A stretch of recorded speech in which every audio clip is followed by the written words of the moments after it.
Let's talk about measurement.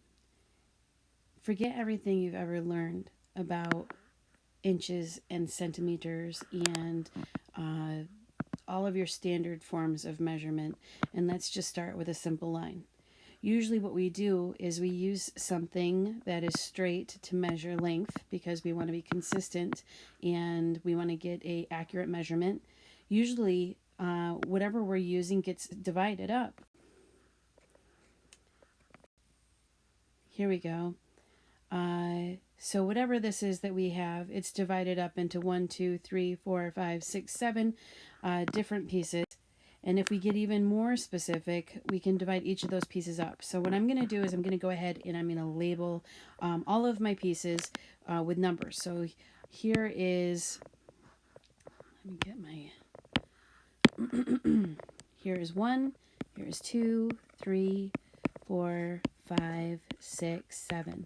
Those are all my whole number measurements. Then we have these spaces that happen between our measurements. For instance, right here, if you look closely, we have a certain number of spaces between 0 and 1.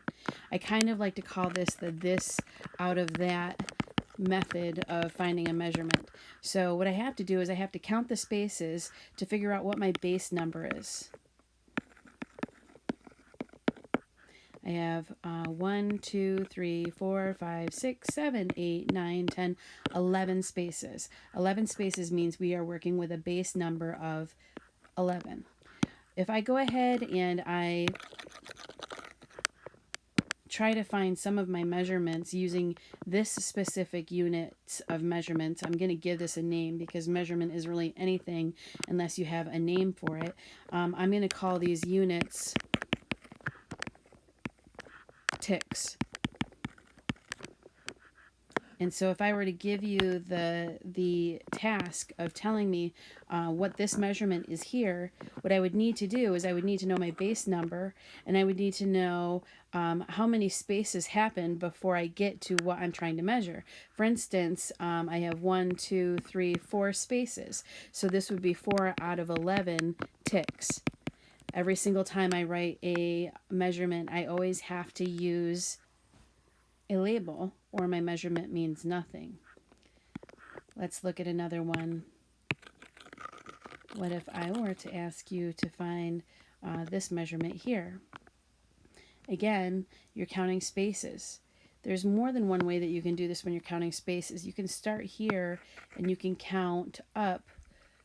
And these are kind of like, there's this little person here and they're hopping until they get to the spot that you're trying to measure, and you count how many hops it takes.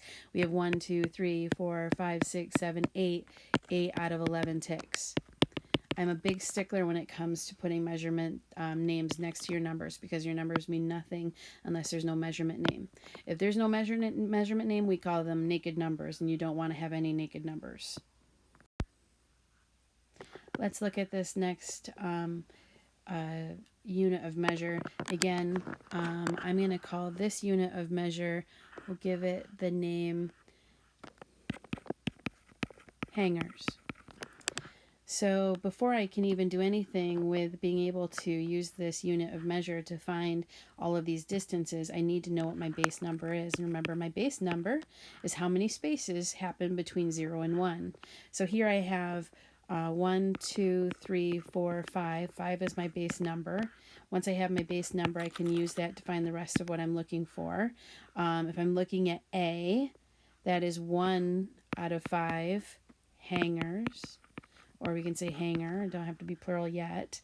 If I was looking at B, that's 1, 2, 3, 3 out of 5 hangers, or hanger.